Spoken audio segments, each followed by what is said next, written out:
Hello, welcome back. আজকে আমরা এই ভিডিওর মধ্যে আলোচনা করব যে তুমি যদি ক্যারেক্টারের মধ্যে স্পেস দিতে চাও অথবা যদি তুমি পাওয়ার পয়েন্টে কাজ করো এবং টেক্সটের ট্রান্সফরমেশন করতে চাইছো তাহলে সেটা কিভাবে করবে সেটা নিয়েই আজকে আমরা ডিসকাস করব। তো ধরো প্রথমে আমরা এই যে সার্কেলটা আছে এই সার্কেলটার মধ্যে নিচে একটা বেন্ডিং অবস্থাতে একটা টেক্সট নিতে চাইছি। তো টেক্সটটা নেওয়ার জন্য আমরা একটা স্পেশাল আর্ট ইউজ করব যেটা ওয়ার্ড আর্ট।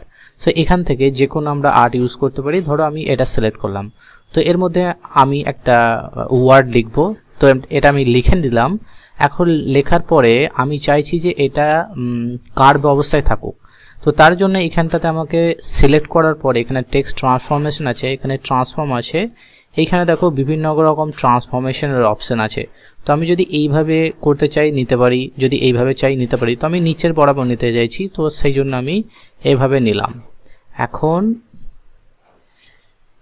আমাকে এটা একদম নিচে নিয়ে আসতে হবে এবং নিচে নিয়ে আসার পরে আমি একটু মাঝ বরাবর নিয়ে আসলাম এটাকে। এখন আমি চাইছি যে এটার যে মধ্যবর্তী যে ক্যারেক্টারের মধ্যে স্পেসিংগুলো সেটা একটু বেশি হোক। তো তার জন্য আমাকে কি করতে হবে? তো তার জন্য আবার আমি সিলেকশনে যাব, সিলেকশনে গিয়ে হোমে যাব। হোমে যাওয়ার পরে এইখানে দেখো ফন্ট যে সেকশনটা আছে, এই ফন্ট সেকশনে এই যে সেকশনে আছে এখানটাতে আমাকে ক্লিক করতে হবে। করার পরে এ দেখো লেফট সাইড দেখতে পাচ্ছ যে ক্যারেক্টার স্পেসিং আছে। তো এখানে তিন ধরনের আছে, নর্মাল, একটা হচ্ছে এক্সপ্যান্ডেড এবং কনডেন্স।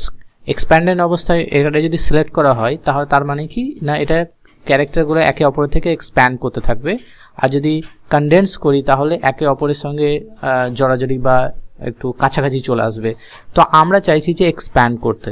যখনই এক্সপ্যান্ড দিলাম এখানে আমাদের পিটিতে আমাদেরকে মেজারমেন্টটা দিতে হবে। তো এখানে in Microsoft Word PT refers to a point which measured use to determine the height of the font. তো মধ্যে কথা সোজা বাংলাতে বললে এটা ফন্টের হাইটটাকে মেজার করার জন্য একটা মাত্রা বা ডাইমেনশন। ওকে, তো এখানে যদি এক্সাম্পল দিই 10 পিটি মানে হচ্ছে 3.5 মিলিমিটার্স মতো সাইজ এটা অ্যাকচুয়ালিতে আসে। তো এটা আমি এটাকে বাড়াতে পারি ধীরে ধীরে। তো আমি এখানে ডাইরেক্টলি 5ও দিয়ে দিতে পারি। তো অ্যাকর্ডিং টু ইয়োর নিড এটা চয়েস করতে হবে। দেখো যখনই আমি সঙ্গে সঙ্গে এটা সিলেক্ট করলাম এটার কিছুটা স্পেসটা আমার বেড়ে গেল, তাই না? তো এইভাবে এটা not limited to PowerPoint, এটা আমি পাওয়ার পয়েন্টে করে দেখালাম। এটা আমরা ওয়ার্ডের মধ্যেও করতে পারি। জাস্ট আমরা ওয়ার্ডে যাব, ওয়ার্ডে গিয়ে আমরা এই লেখাটা লিখলাম। আমরা চাইছি একটু ফন্টটা বাড়িয়ে নিই তাহলে বুঝতে সুবিধা হবে। এবং আমি টেক্সটটাকে একটু মিডল বরাবর সরিয়ে নিয়ে আসলাম। এখন ঠিক একই অবস্থাতে আমরা এটাকেও করতে পারি একই জিনিস। তো আমরা এই জায়গাতে আবার এখানে ফন্ট বা কন্ট্রোল ডি প্রেস করে এখানে আসতে পারি।